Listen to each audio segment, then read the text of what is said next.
السلام عليكم ورحمة الله وبركاته. جرى جرتو هردوسة تافيكا بيجنتا تداوتو تاكيا وروني تاتانو لكيسانو الشمار كفوني سننسان هارا فيديو دان ولتباني فيديو كان دام سوي قامنا دام سوسان اللي اسيني قودا يادا كينا اللي اسمان دبرفتا ديمنا جوچودا سانيفو درسا يو سيندا لايك gocha subscribe ورنغوني subscribe gocha nu hordofaa sanannaa jechuudha.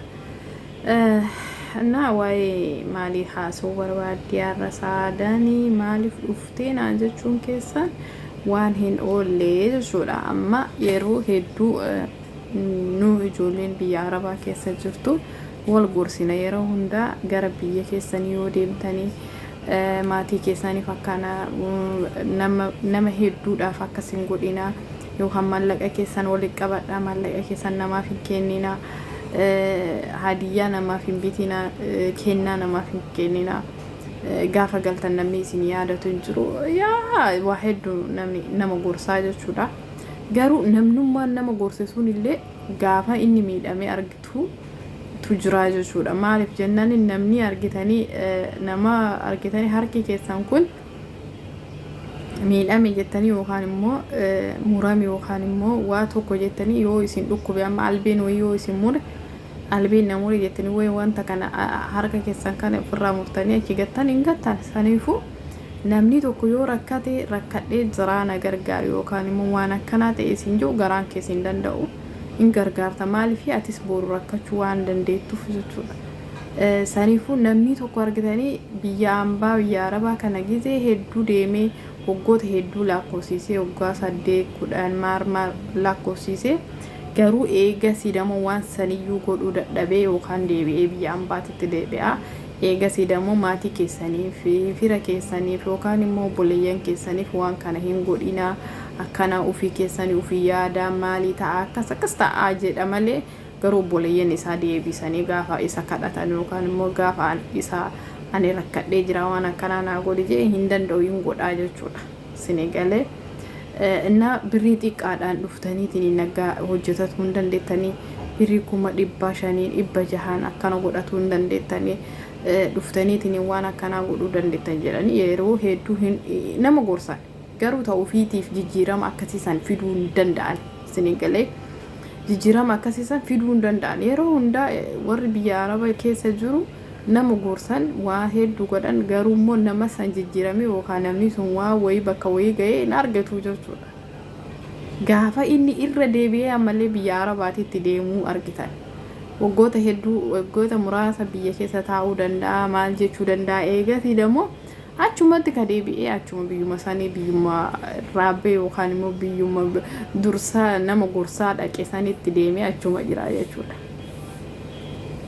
Saniifuu maaliif saadaan waan kana fidde maaliif fidde yoo naan jettan jechuudha. Maaliif yeroo hundaa gorsi namaa kun argitanii dhagee namni kun itti fayyadamaa jira jedhee nama gorsu san jala deemee ilaalaa ture garuu namni sun kan itti fayyadamuun argitu jechuudha. Gaafa wayii kufee biyyi na jibbisiisee sababni maali na jibbisiisee malee waa dhabeetii miti hin qaba waan akkanaa garuu baqaa na jibbisiisee mana jedhee biyyaa yoo boofaa argita. Garuu jibbisiiseetii miti haala jireenya isaa sanutti wallaalee gara qabatu yoo wallaalee ka'ee biyya ambaa deemaa jechuudha. Senegalee garuu hayi malee ijaarratu dhufe malee ani jireenyi biyyaa natti tole jireenyi biyyaa natti dabeetii miti jedha. Eegasii garuu jireenyuma santu itti dabee itti ta'uu didee jennaan akka inni yaade sanitti ta'uu fidinaan ka'ee biyya ambaatitti deebi'aa jechuudha. Garuu gaafa immoo namni wayii argitanii daran miidhamee daran yookaan immoo rakkatee daran ifatti ba'eetiin rakkinni isaa kun ifatti gaafa ba'u dammoo isiitu wallaaltuudha isiitu akkanaa isiitu walitti qabachuu dadhabee isiitu akkas maarree isiitu gara laaftuudha isiitu akkanaa isiitu akkas jedhaniitiin nama san qeequuf yookaan immoo nama san mataa cabsuuf yookaan immoo nama san akka inni jabaatu yookaan immoo akka inni laafu godhu deemanii jechuudha. Garuu wanti sun akkasii miti. Senegalee riskiin bakka rabbiin ganama si lallabe ati biyya keessallee jiraadhu biyya ambaallee jiraadhu riskiin ganama sii lallabamte ati itti yaadde ati itti yaaduu baatte ati cinqamte ati itti cinqamuu baatte achuma teette si eegi. Garuu wanta ganama sii lallabamne hin dalagda malee hin xaarta malee hin dadhabda malee hin argitu jechuudha. Maaliif akka fixeensa ganamaati. Fixeensa ganamaa jechuun ganama wayita hirribaa kaatu bishaan alaa keessa yookaan marga irratti ni argita. Garuu eegasii dammoo gaafa ati xiqqoma aduun bahe fixeensi suniin badaa jechuudha. Saniifuu duniyaallee akkas duniyaan rabbiin ganama sii katabee haga guyyaa haganaatitti nyaatta guyyaa haganaati haga haganaatitti qabeenya saniin dhabde yoo jedham hin dhabda bakka sigrigalee. Garuu hin argattan yoo jiraatellee akkasumatti argatta. Garuu waan argatteef akka waan ati ufii keetii goote akka waan argitee kaayyoo yookaan immoo barreeffama argitanii luukii adii irratti barreeffamee akkasumatti taa'u wayii akka waan barreeffattanii argattaniiti yaadina. Barreeffattaniiti miti ka argattan. Rabbitu isinii barreesse. Rabbitu ganama isinii barreesse. Waan ati biyya Arabaa deemteef hin jijjiiramtu waan biyya keessa ta'eef immoo jijjiiraman dhabdu jechuudha. Ka biyya keessa taa'ullee ka jijjiiramu baay'eetu jira. Ka biyya keessallee bayeetiin jedhe kan immoo biyya ambaa parsantii dhibbi deemee parsantii 25 qofa bicha kaatti fayyadamee dhufee jira. Miin እና namni biyya Arabaa jiru kun yookaan namni biyya Arabaatti gale kun yeroo baay'ee birri hagana yoo qabaattan waan barbaadan godhuu dandeettan. Birri 50,000 yoo qabaattan 500 yoo qabaattan 200 yoo qabaattan waan barbaadan godhuu dandeettan jedhan. Garuu inni hagas ka qabu sun godhatu gaafa kaanii biyyuma ka deebi'u argitanii jechuudha. Ammallee maalinni namatti himuun ulfaatu garuu ofii isaati godhateen argitanii beeytanii bar osoo birri hagana qabaattan akkana godhuu dandeettan. Bar birri hagana yoo qabaattan galaatiin akkana godhaa. Yoo hagana qabaattan deemaatiin birri hagana birriin 300 yoo qabaattan waan barbaadaniin dalagattan. Garuu 300 sana yookaan 500 san qabatee deema gaafa torbaanii kamaasitti deebi'u argitan. Namni sun isaaf hin ta'u kan nama biraatiin gorsu nama biraatiif hin ta'a jechuudha.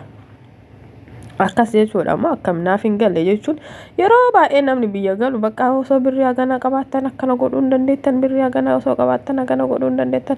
Garuu namni sun yoo biyya deebi'ee biyya Arabaa keessa jiraatu argitanii jechuudha. Ofii immoo nama gorsaa ofii immoo deebi'ee biyyuma Arabaa jira. Ofii immoo waan akkana godhuu dandeettan biizinasa akkana banuu dandeettan ofii immoo biizinasa san inni hin banu sinii galee. Waan san ta'eef hundi keessanuu riskii rabbii isinii kenne lafuma jirti. Garana xaartanii garas xaartanii wanni namni namaan je'e kanaan deemurra sammuma ofiitii fi riskii ofiitiin deemuun irra caalaa guddaadha jechuudha. Namuu riskii ofii qaba malee riskii namaa hin qabu jechuudha.